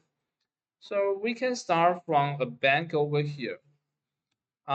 Maybe this case, I'm just providing my solution to one bank, but probably I'm going to sell this total solution to another bank. So it's for me, it's better to write the information as a class. So I have a bank class. It has a bank name. It has a list of customers, maybe a very huge list. Okay, and I can call add a customer here to add new customer. Great. Now we see the diamond. We see the diamond head over here. The bank has a customer class. Uh, are you sure that there must be one customer for any bank? Probably no. Probably the bank is just trying to start up, right? So it is just in an incubation period. So probably there isn't any customer yet. So we find the head, the diamond head to be hollow. Correct. The bank has customer, but not guaranteed. Next, the customer has a string name, has a string address. The customer has several accounts. Wait. Is it possible? A customer has several accounts. Yeah, it's possible. You have a Taiwan dollar account, you have a US dollar account, you have a stock market account, you even have a gold deposit. So it depends on the solution provided by the bank, but this is highly possible. One customer owns several accounts. Yes, and we can add account to a customer by calling this method. Yeah, great. And next, since a customer owns several accounts, we are not sure the relationship yet, so we just mark the arrowhead like this and says owns. This is a customized relationship. Do you remember? This this just show that there are some relationship. Maybe okay. Oh, this is this one association. This is a very ambiguous relationship. I just know that customer owns a account, but I'm not sure about the numbers right now. So I just write an owns. So the customer may own the account. The account is an abstract class. It has a number, account number, maybe 10 digits or 12 digits like that. An account has a balance. In order to save a really large number, we declare the balance number as double. So in order to have a better precision about the number, and for each of the account, you can save some deposits and by calling this method, or you can withdraw some money from it and by calling withdraw. So this is the account class. Next, just like I said before, we may have several different accounts. I may have a saving account and I may have a checking account. For these two kinds of account, they have some special method. Like a saving account, it has a interest rate as a member variable, and it has a add interest, uh, add interest in order to add some interest to the account. On the other hand, this is the checking account. For a checking account, it has a overdraft limit. If you want to um, have some overdraft and use overdraft. Okay, if you are trying to use an overdraft from this account, you can call use overdraft method. So this is the design of this data structure. Pretty clear. Yes. Okay. Next. The title is wrong. This is for a school management system. And is if we finish the project, we close the project about making a bank management system, and now we get another project. But this time we are going to design a school management system. So this time the topmost class should be school, and we have a school name. We can add person and add courses. Oh, by the way, our customers say that a course management system should be included. So not only person, I need to save all the person information into this system, including teacher and including student. All of the information should be saved in this system. By the way, I have to save some course information. I would like to let the student to select some courses for each of the semester through this system. Okay, get it? So we see that we can add more person into this school data structure. We also can add some courses information into this school data structure. So that means the school class owns some courses information and owns some person information. And it's the responsibility of a school to instantiate all of the courses. Okay, so this time we put an on over here. That means the school must have one person or must have one course, and it also takes the responsibility to instantiate all these classes, person and course class. All right, let's move on to the course class. The course may have a course name, the course may have a course code. It is pretty similar to bank accounts. And the course can call its enroll is a method and put some student as an argument. Then we can enroll this student into this course. And we also can assign a teacher to this course by calling the assigned teacher and pass the teacher as the only argument, then we can assign teacher to the course. Great, great design. So that means the course data structure, the course class will has a student and the course class will has a teacher. So on the other hand, we see that um, we have a student class, we have a teacher class. So for each of the student, they have a student ID and they can call study method in order to uh, study, maybe get smarter. Okay. And on the other hand, we can see a teacher over here. The teacher doesn't have a student ID, of course, because he is a teacher. So while he doesn't have any student ID, he has a subject. Yeah, any of the teacher has his own studying subject. So the method also different. A teacher can teach, can call his member method teach, while a student can call study. So these two methods are different. But the common thing is that both of the teacher and students they inherit from an abstract class called person.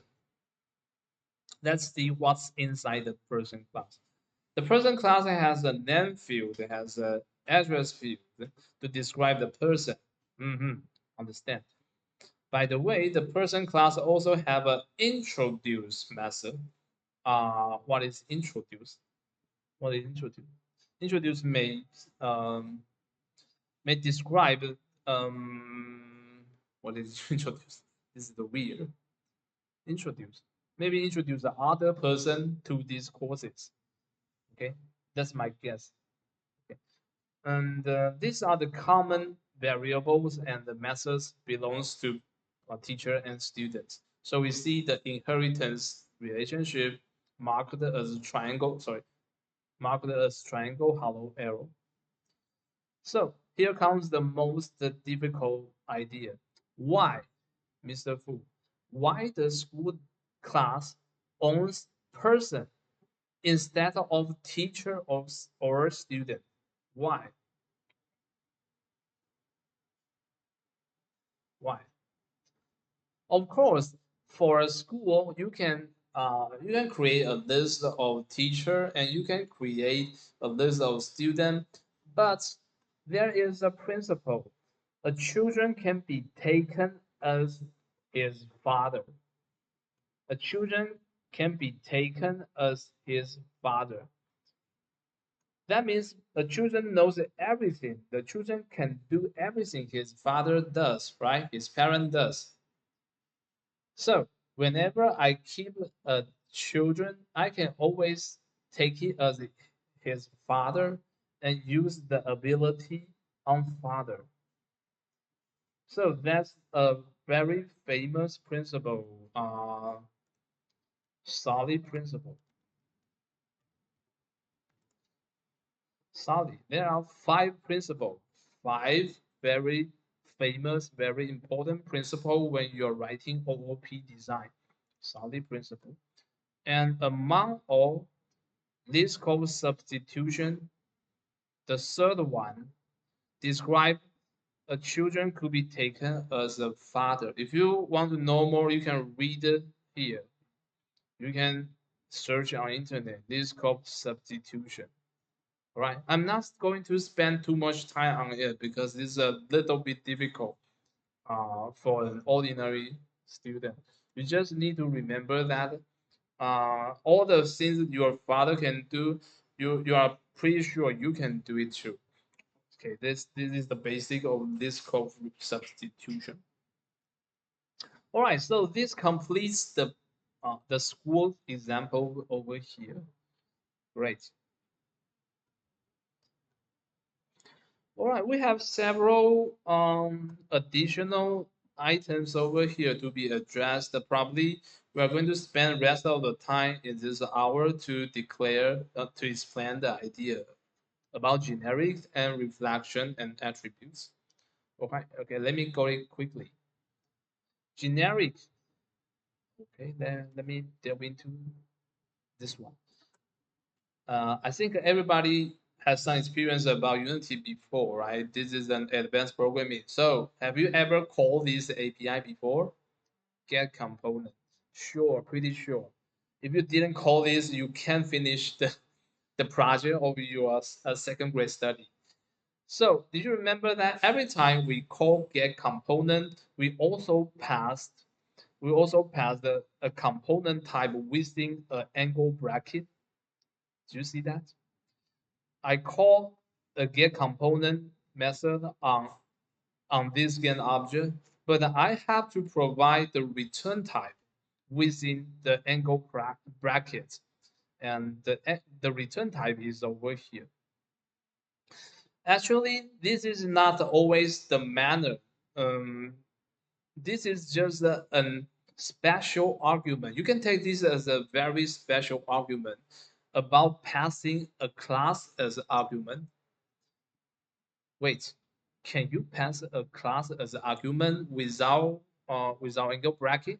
Do you have any experience about passing any class to an API? Probably not. And probably this is the only way in C++. If you are going to send any message and that message is related to some class, and this may be the only chance you can do. Actually, in C# you can pass a type. A type is really similar to a class. A type is an encapsulated version of class information. This is provided by Microsoft C Sharp, the type. Um, but before that, if you want to send any message about class, you can write it like this. This is a generic declaration. All right. So this is an application of get component. We can see that whenever we call get component, we have to pass another generic class over here. And in this line, in line number 10, I pass a rigid body as the generic class, and the return type will be a rigid body in this line. And in next line, in line 11, this time I pass a mesh renderer as the generic type. So this will let the get component to return mesh renderer to me. Okay, this is it. And we have another example, the list. Every time, sorry, this is okay.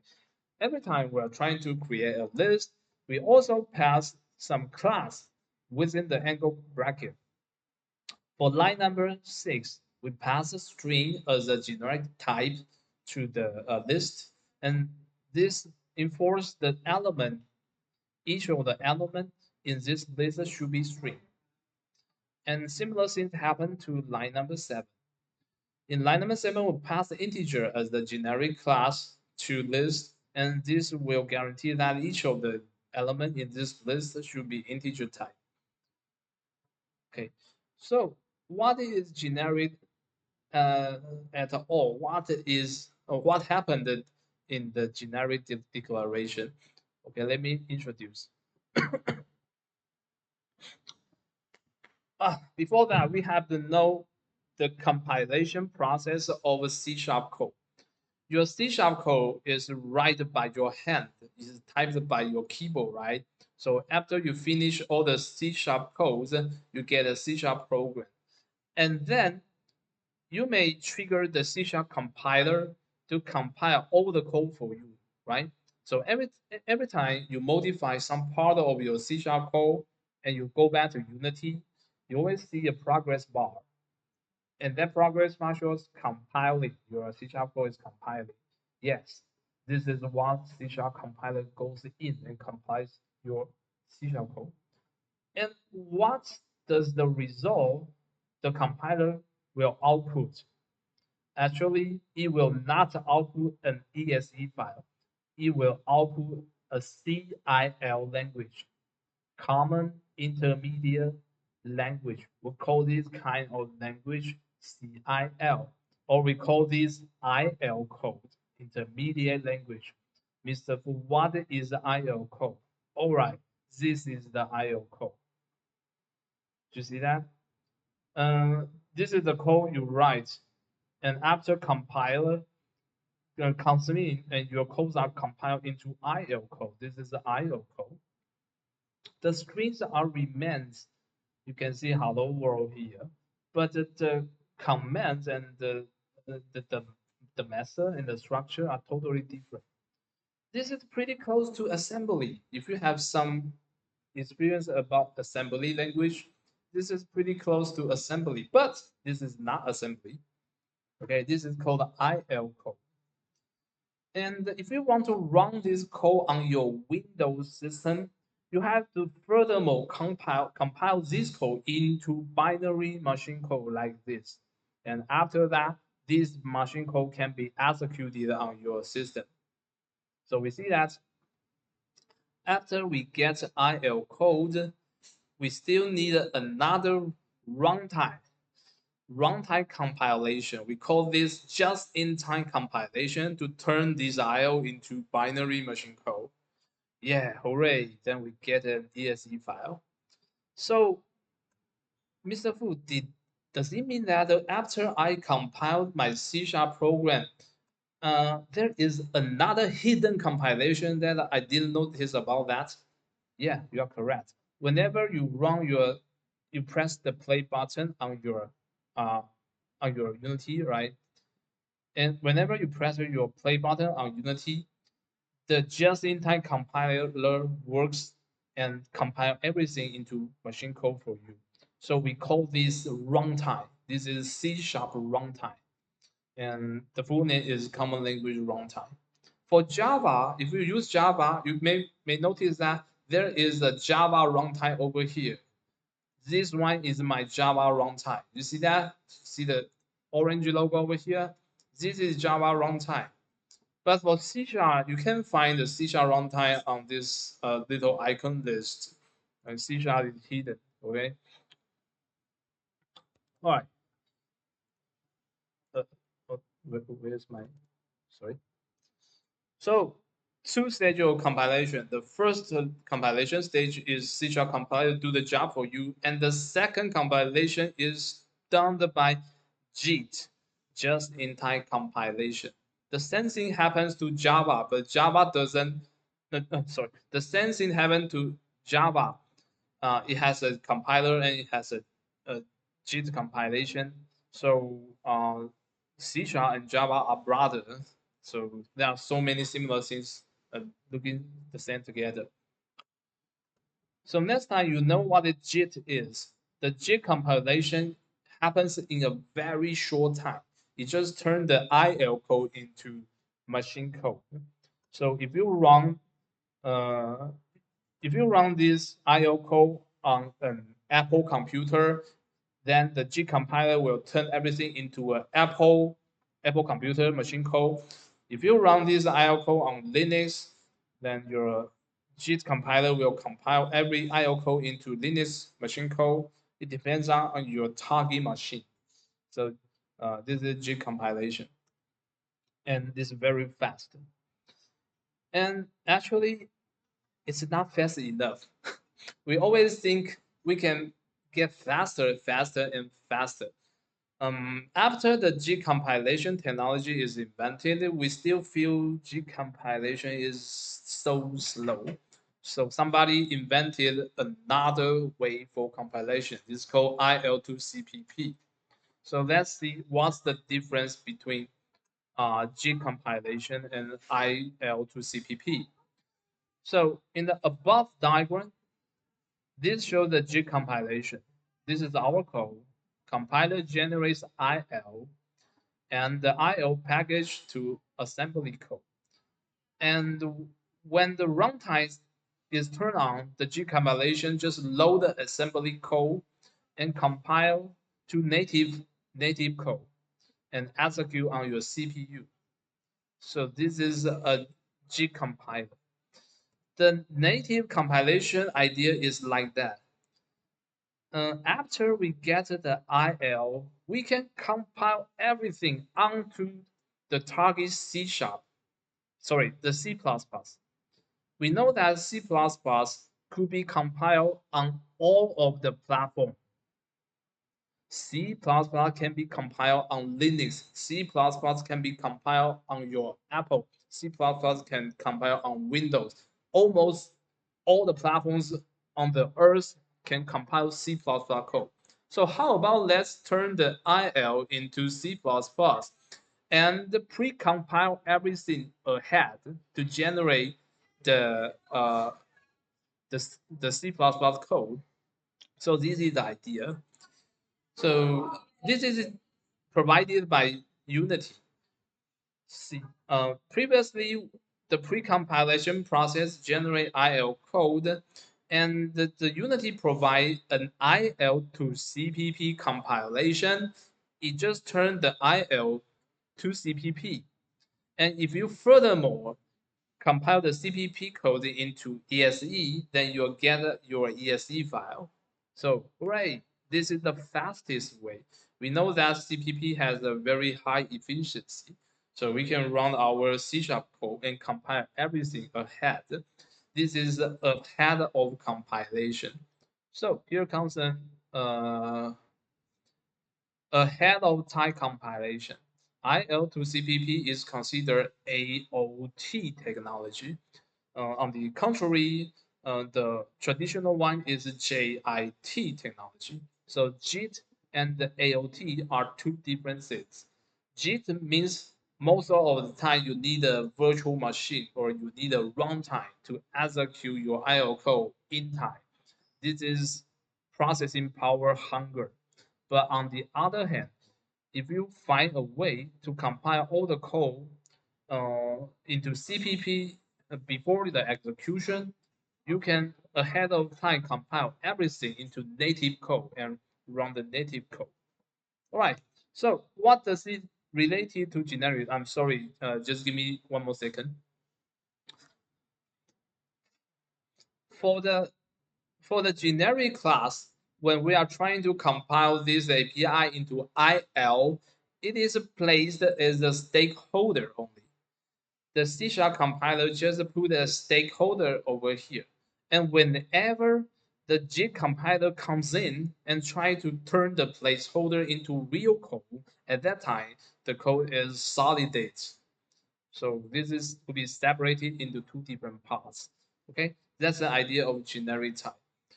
Although this is a little bit complicated for the design student, at least you listen to me for once. All right, uh, you're not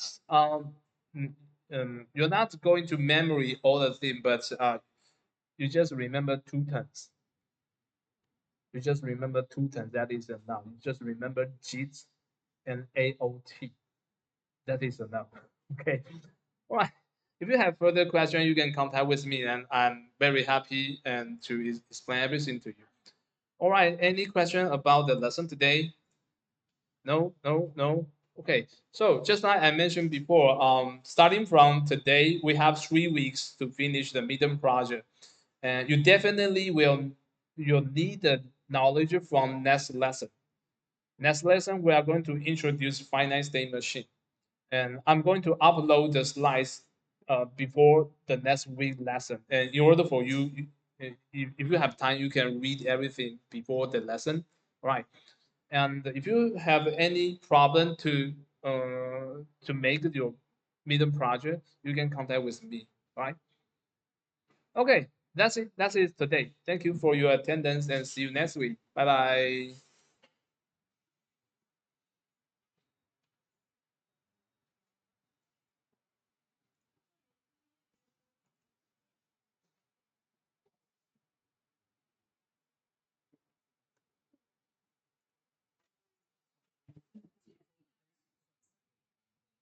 对对对对对。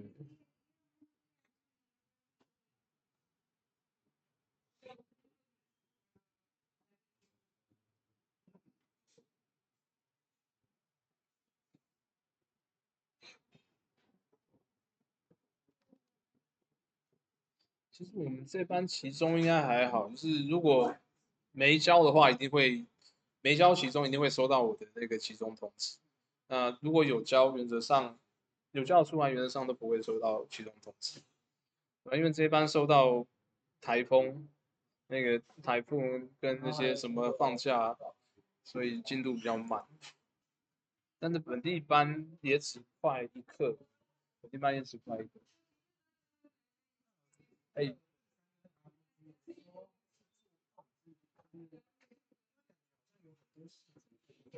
可以，对对对，可以发挥。但我想，如果如果你都发挥的话，会占掉你相当多时间。这份工作我本来只是想让大家花2到8小时。对，那当然，如果你有兴趣挑战自我的话，拜拜。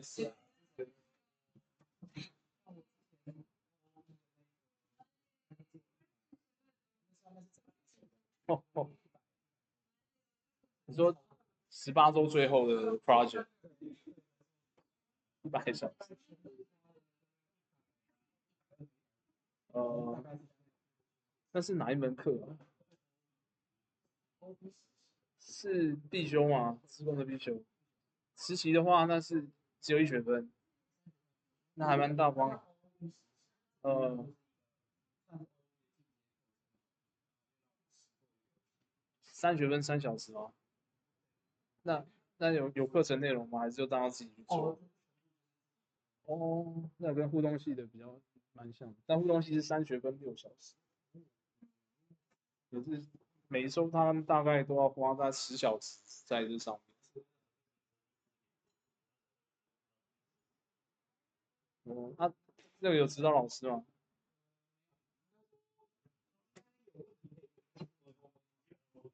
呃，哦，我知道，长发那个留长头发。哦，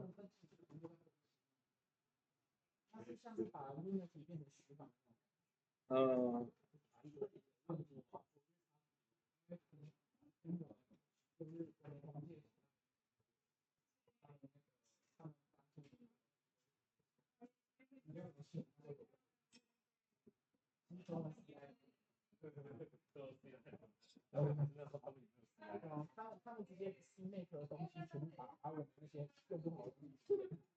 哦，